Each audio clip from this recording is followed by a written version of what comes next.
अगर तुम SSC class 10 examination में 90% या 95% स्कोर करने का सपना देख रहे हो तो ये वीडियो तुम्हें उस सपने की हकीकत बना के देगा। थोड़ा डायलॉग ज़्यादा हो गया, तो मैं बस इतना ही कहना चाहता हूँ कि अगर तुम अच्छे मार्क्स स्कोर करना चाहते हो, अच्छे परसेंटेज स्कोर करना चाहते हो, तो ये वीडियो को स्किप मत करना। बिकॉज इस वीडियो में मैं तुम्हें ऐसी 3 चीज़ें बताने वाला हूँ जो तुम्हें तुम्हारी तैयारी के लिए तैयार रखेगी। And so hey everyone, my name is Pragyam and मैंने एसएससी क्लास 10 महाराष्ट्र बोर्ड में ज़्यादा नहीं 92.4% स्कोर किए, लकीली स्कोर किए, ऐसा मैं नहीं बोलूँगा। बिकॉज इस जर्नी में मैंने बहुत आलस किया, बहुत मेहनत की एंड मैंने मज़े भी किए जो तुम्हें कोई नहीं बताएगा, कोई टीचर नहीं बताने वाला कि क्या इंपॉर्टेंट होता है और कितना इंपॉर्टेंट रहता है, कौन सी चीज़ इंपॉर्टेंट रहती है।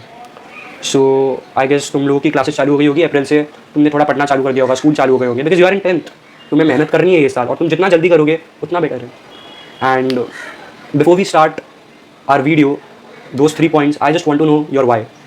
I just want you to know your why. Because if you want to score good marks, good percentage in class 10th, so you have to know your why. क्यों, क्या मुझे क्या ज़रूरत है, मुझे क्यों स्कोर करना है, why I want to score good percentage, and that should be clear. Because when I was जब मैं तुम लोग के जितना था at this age, so मुझे भी नहीं पता था यार क्या करना है, मुझे क्यों स्कोर करना है। बिकॉज स्कूल टीचर्स बोल रहे थे, वो डरा रहे थे, वो ना मार रहे थे, क्लासेस वाले बोल रहे थे करना है भाई, तुम्हें फोटो में आना है हमारी क्लास का, तुम्हें करना पड़ेगा। मेरे आधे दोस्त बोल रहे थे यार भाई बहुत इजी पेपर आया था पिछले साल, इस साल ना ये लोग मार देंगे। मेरे आधे दोस्त बोल रहे थे इससे मारते क्या फ़र्क पड़ता है। बट मैंने खुद से कभी पूछा ही नहीं क्यों स्कोर करना है, मुझे कोई बताने वाला नहीं था। तो इसलिए इस वीडियो में मैं तुम्हें बताऊंगा कि तुम्हें वाई, क्यों तुम्हें 10 में अच्छे परसेंटेज स्कोर करना है। तो 2 सेकंड ये वीडियो पॉज करो, आंखें बंद करो और खुद से पूछो। ये एक बहुत ऑनेस्ट रिएक्शन वाला वीडियो है मेरी जर्नी का, मैंने कितना स्कोर किया था। सो वो रिजल्ट वाला दिन आता है ना यार, उस दिन जो अपने माँ बाप के चेहरे पर खुशी रहती है, जो अपने चेहरे पर खुशी रहती है, जो हमारे हार्डवर्क का फल होता है, वो बहुत इंसेन होता है। वो एक ऐसी चीज़ होती है, वो आंसर होता है यार वाई, वो आंसर होता है वाई का। सो इतना लेट रिजल्ट के दिन सोचने से अच्छा तुम आज सोचो, ताकि तुम उस डायरेक्शन में मेहनत करो और अच्छे परसेंटेज स्कोर करो। एंड ये मेरा चैनल का पहला वीडियो है, तो मैं बस इतना ही कहना चाहता हूँ कि तुम्हें यूट्यूब पर या हर जगह पढ़ाने वाले बहुत रहेंगे बट समझाने वाला कोई नहीं रहेगा। मुझे भी नहीं था यार, मुझे पता नहीं चलता था क्या करना है क्या नहीं करना। बिकॉज इतने सारे रिसोर्सेज अवेलेबल यूट्यूब पर, क्लासेस में, स्कूल में जाते हैं तो भी कहीं ना कहीं कुछ मिसिंग लगता है, तो भी हम इतने अच्छे परसेंटेज स्कोर क्यों नहीं कर पाते, तो भी मेरी पढ़ाई में क्या गलती हो रही कि मुझे फुल नहीं, आउट ऑफ क्यों नहीं आ रहा। ये मेरे साथ हुआ था, यही मेरे क्वेश्चन थे एंड मुझे समझाने वाला कोई नहीं था। अगर कोई समझा रहा था तो मुझे समझ में नहीं आ रहा था। तो मैं बस यही कोशिश करूँगा कि तुम्हें अच्छे से समझ में आए, तुम्हें क्यों मेहनत करनी है एंड क्यों तुम कैसे अच्छे परसेंटेज स्कोर करोगे। एंड ये तुम्हारी पढ़ाई का रोड मैप नहीं है। इस वीडियो में I am not gonna share you the road map of your studies, but ये रोड मैप है क्लास 10th का, क्लास 10th की जर्नी का। तुम उसे कैसे जियोगे, तुम कैसे टैकल करोगे।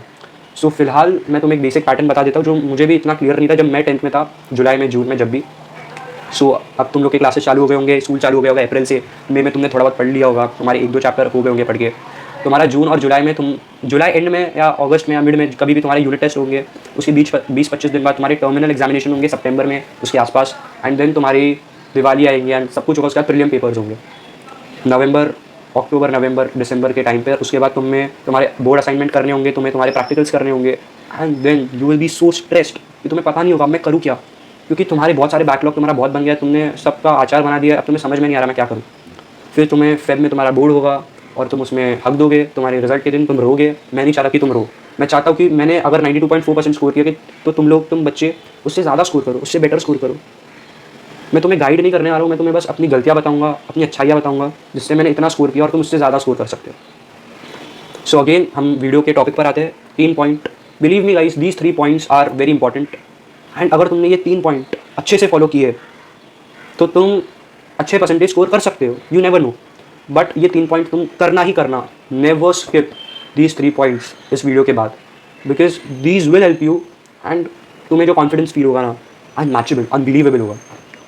सो सबसे पहला पॉइंट, सब्जेक्ट वाइज इंपॉर्टेंस। यही गलती होती है, सब्जेक्ट वाइज इंपॉर्टेंस कभी होता ही नहीं है। मेरा पहला पॉइंट है every subject is important. Her YouTube video, her teacher, her class में, हर स्टूडेंट, हर फ्रेंड तुम्हें यही बताएगा कि यार ये सब्जेक्ट इंपॉर्टेंट है, इस पर ज़्यादा ध्यान दे, ये इंपॉर्टेंट नहीं है, इसको छोड़ दे। तुम्हारा जो वीक सब्जेक्ट है उस पर ध्यान दो या उसको छोड़ दो। बेस्ट ऑफ 5 तो एक सब्जेक्ट निकलना ही है, कुछ भी करो। अगर तुम्हें मैथ्स में मजा आता है तो मैथ्स और साइंस पे ध्यान दो, एसएसटी को छोड़ दो। एसएसटी और मैथ्स समझ में आती है, साइंस को छोड़ दो। ऐसे तुम कुछ ना कुछ स्किप करते रहोगे और तुम्हारे मार्क्स गंदे आएंगे। मेरे साथ भी हुआ, मैंने पूरे साल साइंस मैथ्स पे बहुत फोकस किया, लैंग्वेजेस में अच्छा एवरेज फोकस किया और इसलिए मेरे एसएसटी में मार्क्स कम आए एंड मेरे मार्क्स गिर गए, मेरा परसेंटेज डाउन हो गया। And I don't want this to happen to you. That is why I will just say that every subject is important and you should pay equal attention to each and every subject. But हाँ, एक चीज़ बहुत important है जो तुम्हें समझनी होगी कि कौन सा सब्जेक्ट तुम्हें मैक्सिमम आउटपुट दे सकता है और कौन सा सब्जेक्ट तुम्हें एवरेज आउटपुट देगा। बट हर सब्जेक्ट इंपॉर्टेंट है, क्योंकि यू नेवर नो, अगर तुम्हारा मैथ्स अच्छा और समझो मराठी वीक है बट रिजल्ट आया एंड तुम या तो पेपर लिख रहे हो और तुम्हारा मैथ्स का पेपर अच्छा नहीं आया, रिजल्ट आया मैथ्स में बहुत गंदे मार्क्स एंड मराठी अच्छे मार्क्स है, so you have to you should have a backup for every subject. इसलिए तुम्हें हर सब्जेक्ट अच्छे से तैयारी करनी पड़ेगी। दूसरा पॉइंट है chapter reading is must. Believe me, कोई बुक तुम्हें अच्छे से मतलब कोई तुम्हें बुक जादुई बुक नहीं आएगी। मेरे को पता है, हम लोग के टाइम पे भी आई थी 21 सेट्स। अगेन मैं किसी बुक के खिलाफ नहीं हूँ, ऐसी बहुत सी बुक्स आती है, बहुत से टीचर्स होते हैं जो तुम्हें बोलेंगे ये बैच ले लो, ये बुक ले लो एंड तुम्हारे मार्क्स भाई आसमान छूएंगे, तुम कर लोगे। नहीं होता है भाई, एंड के 2 महीने में तो होता ही नहीं है अगर तुमने पढ़ाई नहीं की है। तो ये सब बुक्स, ये जो लाइव जो चलते हैं टीचर्स के, these are all ending things. ये उन लोगों के लिए होता है जिन्होंने पढ़ाई करके रखी है, जिन्होंने सब पढ़ के रखा है, जिन्होंने रीड करके रखा है। उन लोगों के लिए नहीं होता है जिन्होंने कुछ नहीं पढ़ा है, बिकॉज ये तुम्हारी हेल्प नहीं करेंगे। The only thing that will help you is chapter reading. मैं तो क्या करता था ना, साइंस का जो होता था मैं हर चैप्टर पढ़ता था, चाहे वो क्लास में पढ़ा रहे तो मैं इधर आके पढ़ता था खुद से एंड में उधर हाईलाइट करता था, लाइन मारता था, उधर ही अपने नोट्स बना लेता था एंड में रिवीजन के टाइम पे मैं उसको ही रीड करता था। अगर कोई पैराग्राफ वेस्ट लग रहा है तो उसको उधर ही स्किप करता था ताकि मुझे पता चले इसको नहीं पढ़ना। बट तुम्हें ये सब चीज़ें तभी पता चलेगी अगर तुमने चैप्टर अच्छे से रीड किया है। सो chapter reading is must. Science में अच्छी चीज़ है, सिवाय मैथ्स को छोड़ के हर सब्जेक्ट में तुम चैप्टर रीड करो। हाँ, किसी में ज़्यादा करो, किसी में कम, वो तुम्हारा लुकआउट है, वो तुम्हें समझ में आ जाएगा जर्नी में जैसे जैसे तुम आगे बढ़ोगे। बट चैप्टर रीडिंग को मत छोड़ना। कोई वन शॉट वीडियो या कोई यूट्यूब वीडियो के भरोसे मत रहना कि ये मुझे समझा देगा, चाहे वो ईजी सब्जेक्ट हो कि हाँ, नहीं रहना तो नहीं रहना। क्योंकि जो तुम सेल्फ स्टडी करते हो, जो तुम चैप्टर रीड करते हो खुद से, वो अंडरस्टैंडिंग को 10x कर देता है। जबकि तुम एक यूट्यूब वीडियो देख रहे हो, गन शॉट देख रहे हो, वन शॉट देख रहे हो, कुछ भी देख रहे हो, this will not help you unless and until you have read that chapter. So read करो जितना हो सके, उधर ही अपने नोट्स बनाओ। तीसरा पॉइंट है जो मैंने भी नहीं किया यार, मैं भी आलसी हो गया था और मैंने बहुत इनकन्सिस्टेंटली उसको फॉलो किया। तीसरा पॉइंट है कंसिस्टेंसी, जिसको मैंने बहुत इनकन्सिस्टेंटली किया फॉलो एंड इसकी वजह से मेरे को ऐसा लगता है कि फकअप हो गया लास्ट में। सो तीसरा पॉइंट है रोज़ का काम, रोज़, दैट इज़ कंसिस्टेंसी। मेरे क्लास वाले सर बोलते थे, जो भी मैं इधर मैथ्स पढ़ा रहा हूँ, साइंस पढ़ा रहा है, कुछ भी पढ़ा रहा हूँ, या तुम कुछ भी पढ़ रहे हो स्कूल में, क्लास में, यूट्यूब पर, वो सेम चीज़ तुम खुद से रोज़ करो सोने से पहले। वो चीज़ें नहीं जो तुम सोच रहे हो, बट हाँ वो चीज़ें ज़रूर सोने से पहले करनी है। जैसे टीवी नहीं देखना है, फ़ोन स्क्रॉल नहीं करना है, सैक्रिफाइस करना सीखो, तभी रोज़ का काम रोज़ होगा, तभी कंसिस्टेंसी आएगी, तभी तुम अच्छे मार्क्स स्कोर कर पाओगे, तभी तुम 90-95% से ज़्यादा स्कोर कर पाओगे। रोज़ का काम रोज़। अगर तुमने मैथ्स में एक वन शॉट देखा, यार मैंने साइंस में देख लिया, एक यूट्यूब पर वन शॉट लेक्चर देख लिया, लेक्चर्स देख लिए, तो वो मुझे खुद सॉल्व करना है, उसके साथ बैठ कर उसके वो वीडियो देखने के बाद। साइंस का मैंने, बहुत बच्चे ये गलती करते हैं, मैंने भी की थी यार, मैं बहुत इनकन्सिस्टेंटली कंसिस्टेंसी के रूल को फॉलो करता था और मैं ये हमेशा गलती करता था कि मैं लेक्चर देख लेता था, मेरे को लगा भाई मेरे को तो समझ में आ गया, बट मैं कभी सॉल्व नहीं करता था उसके बाद, मैं कभी खुद से नहीं पढ़ता था उसके बाद, जो मैंने बहुत लेट समझा और शायद इसकी वजह से मुझे इतने अच्छे मार्क्स या परसेंटेज नहीं आए जितने मुझे चाहिए था आए। मैं क्या करता था, वो हॉट्स की सीरीज़ होती थी, जैसे वेदांतु वाले सर करते थे, प्रवीण सर और गैलेक्सी मैम, वो हॉट्स की सीरीज़ में देखता था एंड भाई मेरे को तो लगता था मेरे को तो सब समझ में आ रहा है, क्या फ़र्क पड़ता, बट मैं सॉल्व नहीं करता था, मैं बस वही सम सॉल्व करता था जो इंपॉर्टेंट है। अगेन सबको इक्वल इंपॉर्टेंस दो, बिकॉज वो एक मार्क उतनी ही वैल्यू रखेगा जितनी 4 मार्क वाला सम रखता है। एक मार्क से परसेंटेज डाउन होता है, एक चीज़ याद रखना, तो हर चीज़ को वैल्यू करो, हर चीज़ को इंपॉर्टेंस दो and you are gonna your shit. So again मैं तुम्हें बस इतना ही कहना चाहूँगा कि ये 3 चीज़ करो, तुम अच्छे परसेंटेज स्कोर कर सकते हो। मैं श्योरिटी नहीं देता कि तुम करोगे, तुम कर सकते हो ये 3 पॉइंट फॉलो करके। अब तुम बोलोगे यार तू तो यह बोल रहा है कि तुम कर सकते हो, तू एश्योरिटी नहीं दे रहा, क्यों नहीं दे रहा? Because there is a point to it.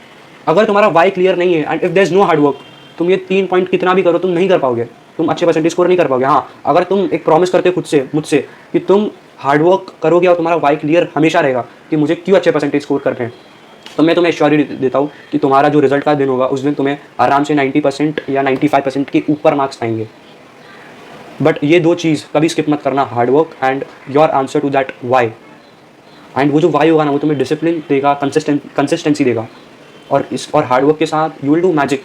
And मैं भी यही चाहता हूँ, तुम भी यही चाहते हो, एंड आई गेस तुम्हारे पेरेंट्स भी यही चाहते हो।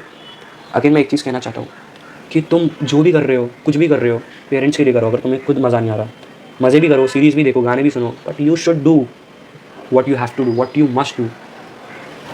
Okay, thanks, this was it.